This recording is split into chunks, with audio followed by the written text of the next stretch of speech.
Good morning student. मैं Gumana Ram Chaudhary, assistant professor geography, government college नवा।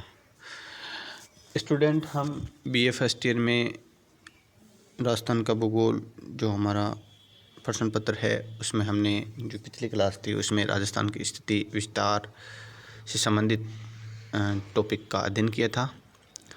आज हमारा टॉपिक है राजस्थान के भौतिक प्रदेश। राजस्थान के भौतिक प्रदेशों में सबसे पहला टॉपिक है पश्चिमी रेतीला मैदान। तो आज जो हमारा स्टडी का टॉपिक रहेगा वो रहेगा पश्चिमी रेतीला मैदान।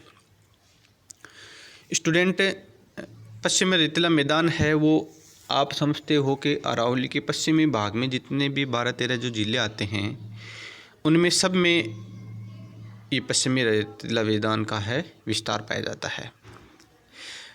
अगर हम बात करें, रेतीला मैदान राजस्थान के बहुत भूभाग पर अरावली श्रेणी के उत्तर पश्चिम और पश्चिम में विस्तृत है।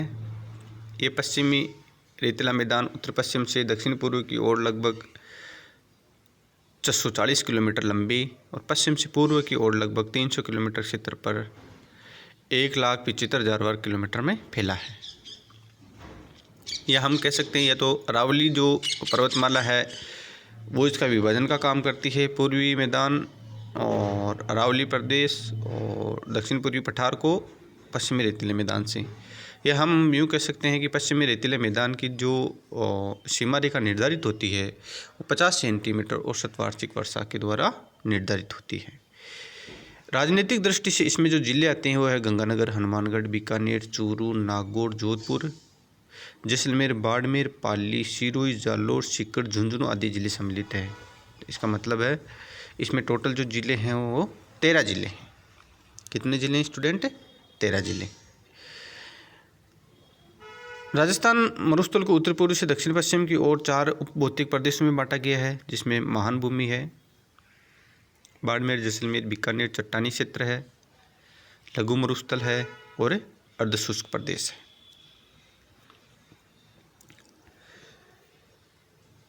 रेतीला मैदान का बहुत बड़ा भाग लगभग 60% बालू स्तूपों से आच्छादित है, जिसके परिणाम स्वरूप स्टूडेंट जो पश्चिमी रेतीला मैदान है उसको हम 2 मुख्य उप इकाइयों में विभाजित कर सकते हैं।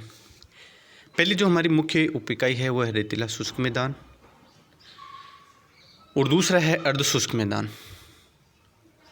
अर्धशुष्क मैदान को राजस्थान बांगर के नाम से भी जाना जाता है। जो रेतीला शुष्क मैदान है उसको 2 भागों में बांट सकते हैं, एक तो मरुस्थलीय, दूसरा बालू का स्तूप मुक्त प्रदेश।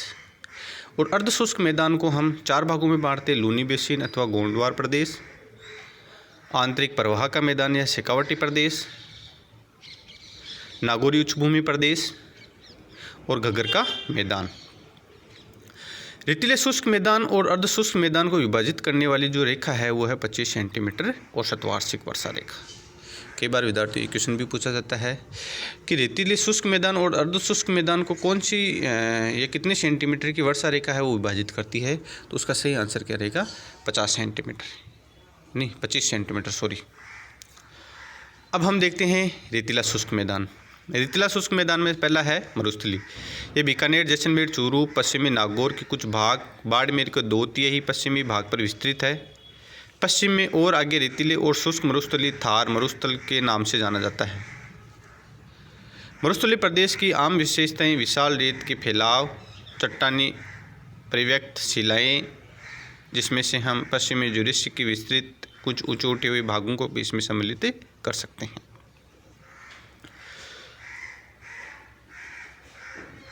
स्तूपों के आकार, रूप, वायु और वनस्पति आवरण के आधार पर इन्हें साधारणतः 3 वर्गों में विभाजित किया गया है। पहला है पवनानुवर्ती बालू का स्तूप, दूसरा है बरखान या अर्धचंद्राकार बालू का स्तूप और तीसरा है अनुप्रस्थ बालू का स्तूप। पवनानुवर्ती बालू का स्तूप में पवन है वो समानांतर रहती है। ये स्तूप पश्चिमी मैदानी भाग के दक्षिण तथा पश्चिमी भाग में पाए जाते हैं, लेकिन विशेषतः ये बाड़मेर, जैसलमेर जिलों में अधिकतर पाए जाते हैं। इस प्रकार के स्तूपों में लंबी धुरी वायु की दिशा के समानांतर होती है।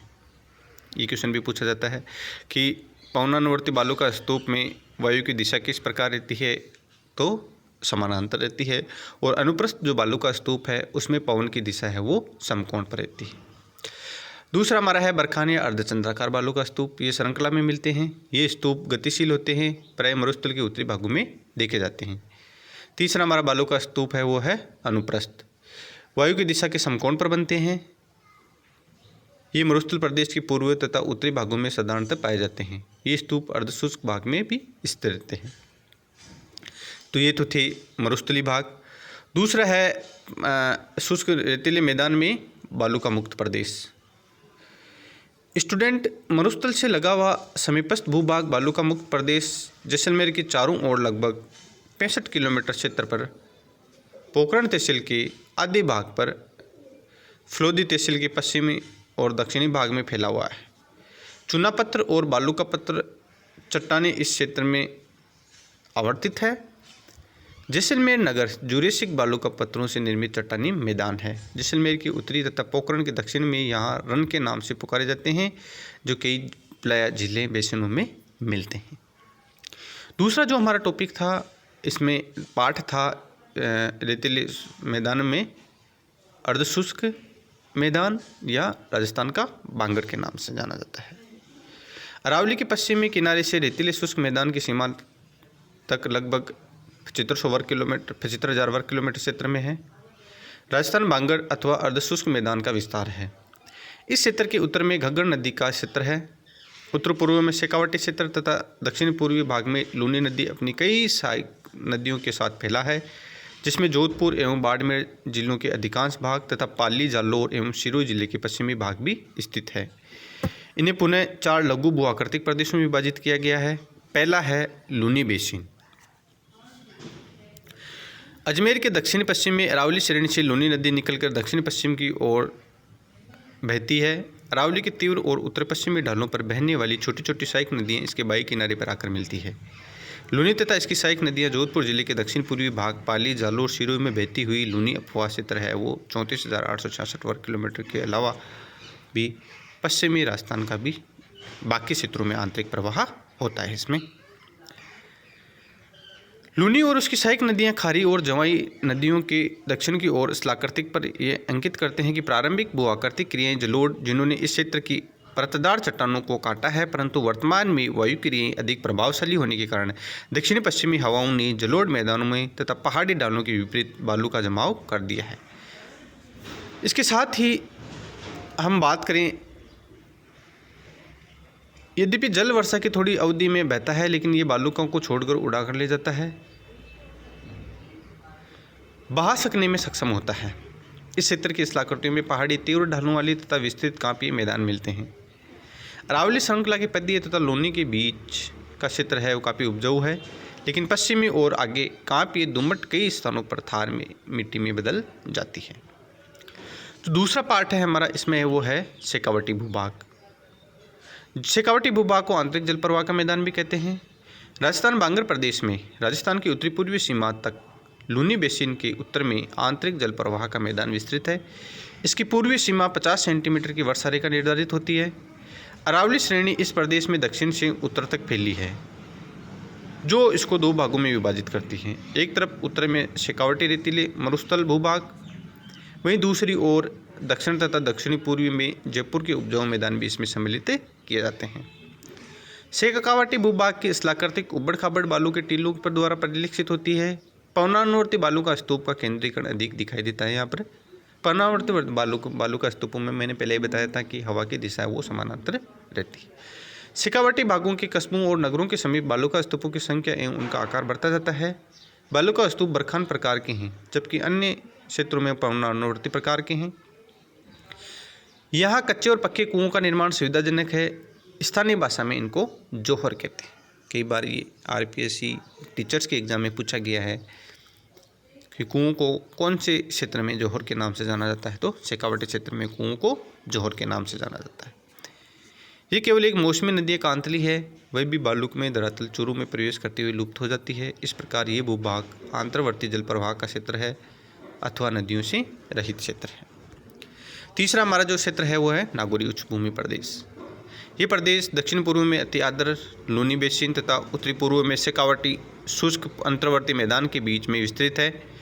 इसकी आकृति स्थलाकृति, आंतरिक जल प्रवाह क्रम, नमकीनी झीलें, चट्टानी व पहाड़ी धरातल के कारण अपने आप में विशिष्ट है। यह प्रदेश बंजर और रेतीला है क्योंकि मिट्टी में सोडियम नमक पाया जाता है। पर्वत सर के अलावा कहीं भी पहाड़ियाँ दृष्टिगोचर नहीं है। कुछ छोटी पहाड़ियाँ नावा तहसील में भी, जो कि अजमेर तक विस्तृत है, पाई जाती है। नागौर, मंडवा, मेड़ता के समीपवर्ती क्षेत्र बालू का मुक्त प्रदेश है। इस प्रदेश में समुद्र तल से औसत 300 से 500 मीटर ऊंचाई तक दर से पाए जाते हैं। चौथा हमारा जो इसमें टॉपिक है वो है घग्गर। यह प्रदेश गंगानगर जिले के 3/4 भाग पर विस्तृत है। घग्गर सरस्वती, चौतांग, सतलज नदियों द्वारा हिमालय पदस्थली के शिवालिक से लाकर जमा की हुई जलोढ़ सामग्री द्वारा मैदान निर्मित हुआ है। ये नदियाँ अब विलुप्त हो गई है। जलोढ़ सामग्री अनेक स्थानों पर वायु द्वारा लाई रेत से पूर्णतः ढक गई है, इसलिए अब यह प्रदेश रेतीला मैदान है जिसमें से बालू का स्तूप और छोटे छोटे पहाड़ियाँ चितरी हुई मिलती है। इनमें से कुछ बालू का स्तूप गतिशील है, लेकिन अधिकांश बालू का स्तूप है वो स्थिर पाए जाते हैं। इस प्रदेश में घग्गर नदी के अलावा कोई नदी नहीं पाई जाती है। इस नदी के पार्ट को, जो कि राजस्थान में नाली के नाम से जाना जाता है, साफ, चिकनी, काली और सख्त मिट्टी के रूप में देखा जा सकता है। घग्गर नदी अपनी प्राचीन पेटे में भी बहती है। आज की घग्गर नदी में वैदिक साहित्य बहुत ही चर्चित है, जिसमें हम सरस्वती नदी भी कह सकते हैं। तो ये तो था विद्यार्थियों हमारा टॉपिक